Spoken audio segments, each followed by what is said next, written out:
जय माता दी दोस्तों। ओम नमः शिवाय। आप सभी का बहुत बहुत स्वागत है अपने चैनल में। आज हम सभी रवि प्रदोष व्रत की कथा सुनेंगे। ऐसा माना जाता है कि रवि प्रदोष के दिन शिव पूजा के साथ ही व्रत रखने से चिंताएं समाप्त होकर जीवन में सुख और शांति की प्राप्ति होती है। पुराणों के अनुसार जो व्यक्ति प्रदोष का व्रत करता रहता है वह जीवन में कभी भी संकटों से नहीं घिरता। विधिवत इसका लगातार व्रत रखने से जीवन में धन और समृद्धि बनी रहती है। रवि प्रदोष, सोम प्रदोष व शनि प्रदोष के व्रत को पूर्ण करने से अति शीघ्र कार्य सिद्धि होकर अभीष्ट फल की प्राप्ति होती है। सर्व कार्य सिद्धि हेतु शास्त्रों में कहा गया है कि यदि कोई भी 11 अथवा 1 वर्ष के समस्त त्रयोदशी के व्रत करता है तो उसकी समस्त मनोकामनाएं अवश्य और शीघ्र से ही पूर्ण होती हैं। आइए अब हम रवि प्रदोष व्रत की कथा को प्रारंभ करते हैं। बोलिए भगवान शंकर की जय हो। किसी समय सभी प्राणियों के हितार्थ परम पुनीत गंगा के तट पर ऋषि समाज द्वारा एक विशाल सभा का आयोजन किया गया था, जिसमें व्यास जी की परम प्रिय शिष्य पुराण वेत्ता सूत जी महाराज हरि कीर्तन करते हुए पधारे। शौनक आदि 88,000 ऋषि मुनि गण ने सूत जी को दंडवत प्रणाम किया। सूत जी महाराज ने भक्ति भाव से ऋषिगण को आशीर्वाद देकर अपना स्थान ग्रहण किया। ऋषिगण ने विनीत भाव से पूछा, हे परम दयालु महाराज, कलियुग में शंकर भगवान की भक्ति किस आराधना द्वारा उपलब्ध होगी? कली काल में जब मनुष्य पाप कर्म में लिप्त हो तो वह वेद शास्त्रों से विमुख रहेंगे, दीन जन अनेक कष्टों से त्रस्त रहेंगे। हे मुनि श्रेष्ठ, कली काल में सत्कर्म में किसी की रुचि न होगी, पुण्य क्षीण हो जाएंगे एवं मनुष्य स्वतः ही असत कर्मों की ओर प्रेरित होगा।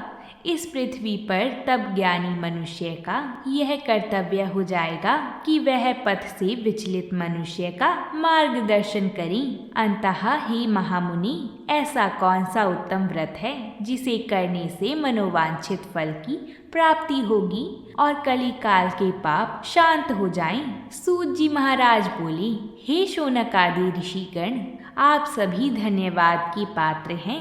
आपके विचार प्रशंसनीय व जन कल्याणकारी हैं। आपके हृदय में सदा परहित की भावना रहती है।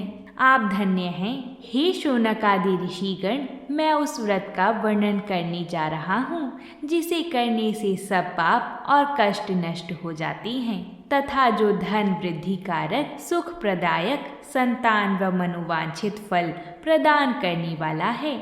उसे भगवान शंकर ने देवी सती जी को सुनाया था। सूत जी आगे बोले, आयु वृद्धि व स्वस्थ लाभ हेतु रवि त्रयोदशी प्रदोष का व्रत करना चाहिए। इसमें प्रातः स्नान करके निराहार रहकर शिव जी का मनन करना चाहिए। मंदिर जाकर शिव आराधना करनी चाहिए। माथे पर त्रिपुंड धारण कर बेल, धूप, दीप, अक्षत व ऋतु फल अर्पित करें। रुद्राक्ष की माला से सामर्थ्य अनुसार ओम नमः शिवाय का जाप करें। ब्राह्मण को भोजन कराएं और दान दक्षिणा दें। तत्पश्चात मौन व्रत धारण करें। संभव हो तो यज्ञ हवन कराएं। इससे अभीष्ट फल की प्राप्ति होती है। प्रदोष व्रत में व्रती एक बार भोजन करें और पृथ्वी पर शयन करें। इससे सर्व कार्य सिद्ध होते हैं। श्रावण मास में इस व्रत का विशेष महत्व होता है। सभी मनोरथ इस व्रत को करने से पूर्ण होते हैं। हे ऋषिगण, यह प्रदोष व्रत जिसका वृतांत मैंने सुनाया, किसी समय शंकर भगवान ने देवी सती जी को और वेद व्यास मुनि जी ने मुझे सुनाया था। शौनक आदि सभी ऋषि बोले, हे पूज्यवर, यह व्रत परम गोपनीय, मंगलदायक और कष्टहर्ता कहा गया है। कृपा बताएं कि यह व्रत किसने किया और उसे इससे क्या फल प्राप्त हुआ। तब सूत जी महाराज कथा को प्रारंभ करते हैं। और सभी को कथा सुनाते हैं। श्री सूत जी बोले, आप सभी भगवान शिव के परम भक्त हैं। आपकी भक्ति को देखकर मैं व्रती मनुष्य की कथा कहता हूँ। ध्यान से सुनो। प्राचीन काल में एक गांव में अति दीन ब्राह्मण निवास करता था।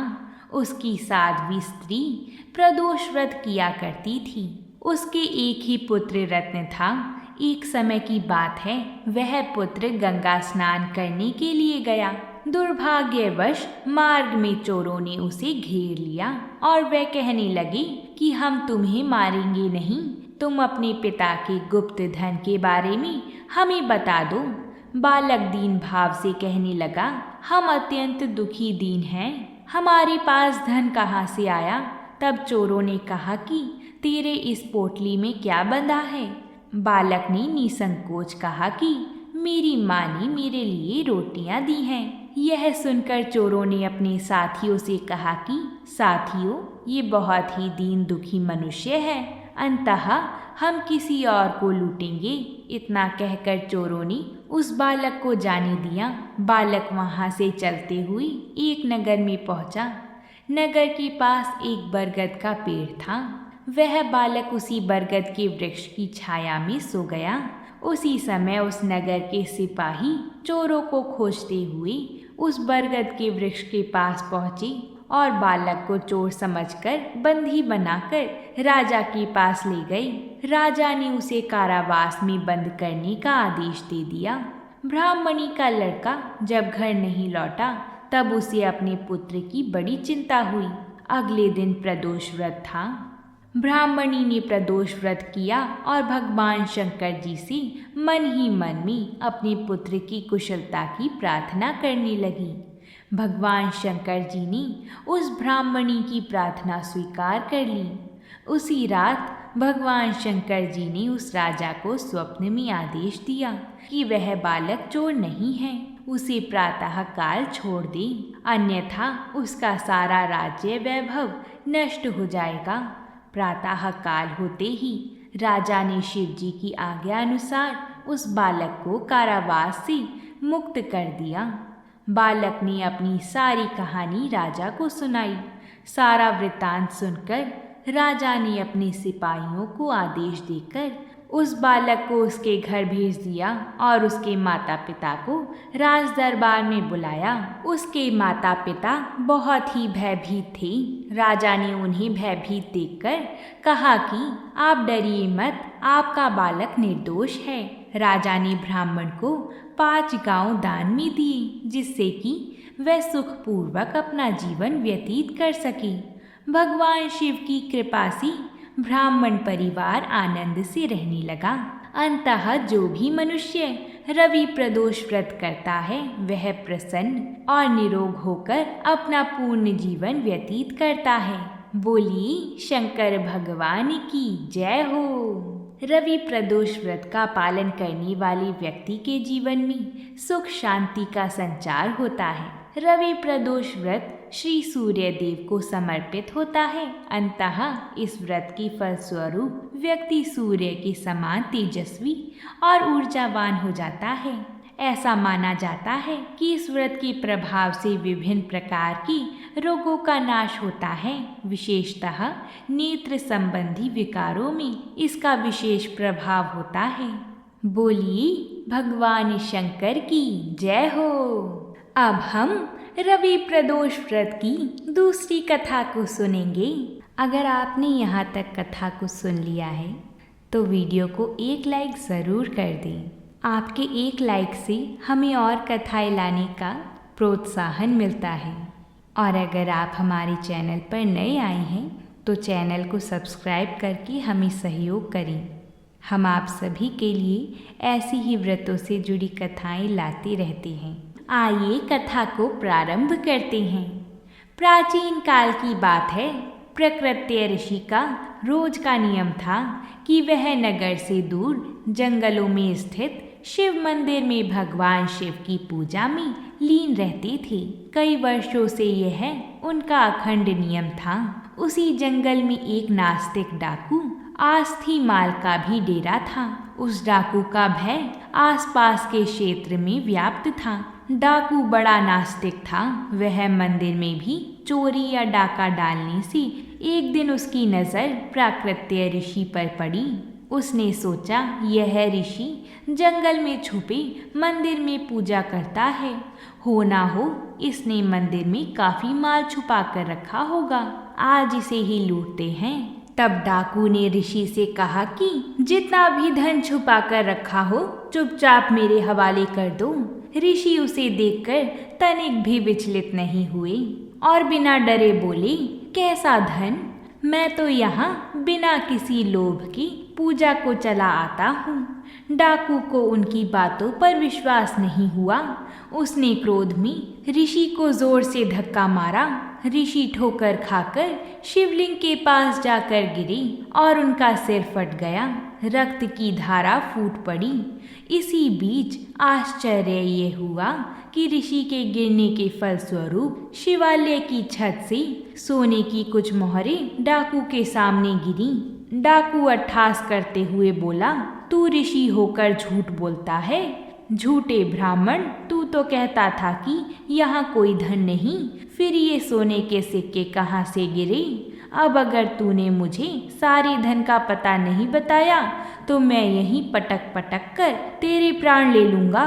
ऋषि करुणा में भरकर दुखी मन से बोले, हे शिवजी महाराज, मैंने पूरा जीवन आपकी सेवा पूजा में समर्पित कर दिया, फिर ये कैसी विपत्ति आन पड़ी है? प्रभु मेरी रक्षा करें। जब भक्त सच्चे मन से पुकारे तो भोलेनाथ क्यों न आते। भगवान महेश्वर उसी क्षण प्रकट हुए और ऋषि को कहा कि इस होनी के पीछे का कारण मैं तुम्हें बताता हूँ। यह डाकू पूर्व जन्म में एक ब्राह्मण ही था। इसने कई कल्पों तक मेरी भक्ति की थी, परंतु इससे प्रदोष के दिन एक भूल हो गई। यह पूरा दिन निराहार रहकर मेरी भक्ति करता रहा। दोपहर में जब इसे प्यास लगी तो यह जल पीने के लिए पास के ही एक सरोवर तक पहुंचा। संयोग से वहां एक गाय का बछड़ा भी दिन भर का प्यासा वहीं पानी पीने आया था। तब इसने उस बछड़े को कोहनी मारकर भगा दिया और स्वयं जल पिया। इसी कारण इस जन्म में यह डाकू हुआ। अब तुम अपनी पूर्व जन्म की सुनो। तुम पूर्व जन्म में मछुआरी थी। उसी सरोवर में मछलियां पकड़कर उन्हें बेचकर अपना जीवन यापन करती थी। जब तुमने उस छोटे बछड़े को निर्जल परेशान देखा तो अपने पात्र में उसके लिए थोड़ा सा जल लेकर आई। उस पुण्य के कारण तुम्हें यह कुल प्राप्त हुआ।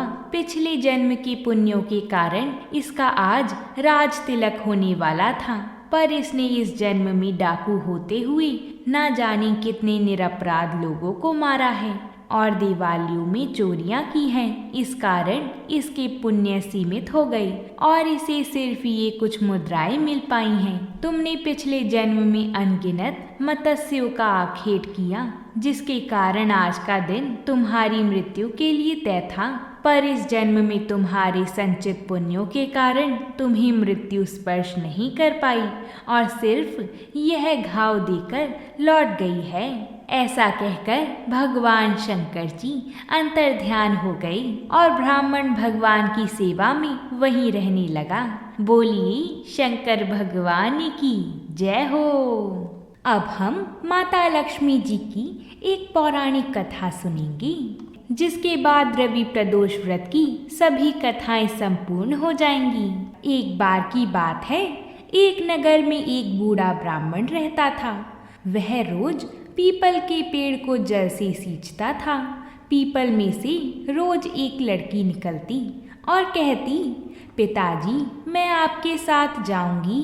यह सुनते सुनते बूढ़ा ब्राह्मण दिन प्रतिदिन कमजोर होने लगा।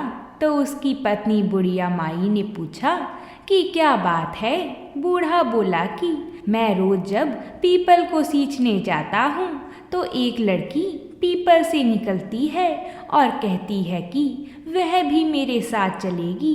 बुढ़िया माई बोली कि कल ले आना उस लड़की को भी।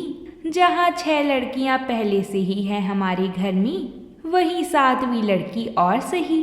अगले दिन जब ब्राह्मण पीपल सींचने गया तो उस लड़की ने फिर बोला, मुझे भी साथ ले चलो। तो ब्राह्मण उस लड़की को घर ले आया। लड़की को घर लाने के बाद बूढ़ा ब्राह्मण भिक्षा मांगने गया तो उसे पहले दिनों की अपेक्षा आज ज्यादा आटा मिला था। जब बुढ़िया माई वह आटा छानने लगी तो लड़की ने कहा कि लाओ माँ, मैं छान देती हूँ। जब वह आटा छानने बैठी तो परात भर गई। उसके बाद जब ब्राह्मणी खाना बनाने जाने लगी तो लड़की बोली कि आज रसोई में मैं जाऊंगी। तो बुढ़िया बोली कि ना बेटी, तेरे हाथ जल जाएंगे।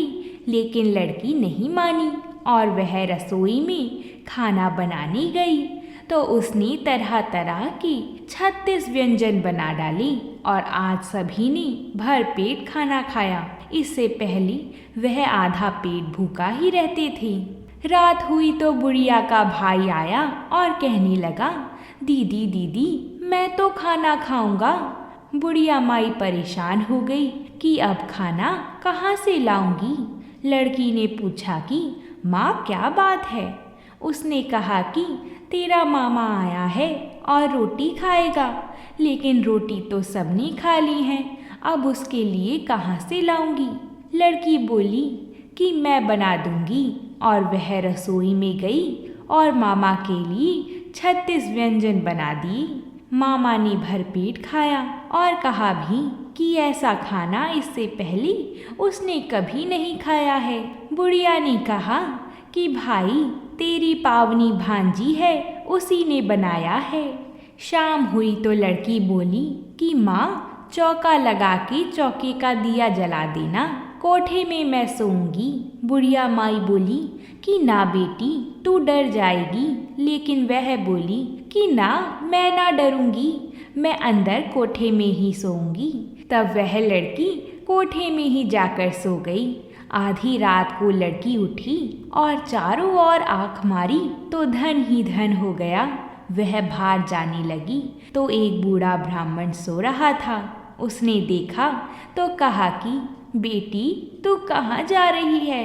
लड़की बोली कि मैं तो दरिद्रता दूर करने आई थी, अगर तुम्हें दूर करवानी है तो करवा लो। उसने बूढ़े के घर में भी अपनी आंखों से देखा तो चारों ओर धन ही धन हो गया। सुबह सवेरे सब उठे तो लड़की को न पाकर उसे ढूंढने लगे कि पावनी बेटी कहाँ चली गई। बूढ़ा ब्राह्मण बोला कि वह तो लक्ष्मी माता थी, जो तुम्हारे साथ मेरी दरिद्रता भी दूर कर गई। हे लक्ष्मी माता, जैसे आपने उनकी दरिद्रता दूर की, वैसे ही सबकी करना। बोलिए लक्ष्मी माता की जय हो। हम उम्मीद करते हैं कि आप सभी को ये कथा पसंद आई होगी। अगर आप सभी को हमारी और कथाएं भी सुननी हैं तो हमारी चैनल को सब्सक्राइब ज़रूर कर लें, जिससे आप सभी को हमारी चैनल पर आई हुई सारी कथाएं समय अनुसार मिल जाएंगी। तो अब हम आपसे कल मिलते हैं एक नई कथा के साथ। तब तक के लिए प्रेम से बोलिए जय माता दी।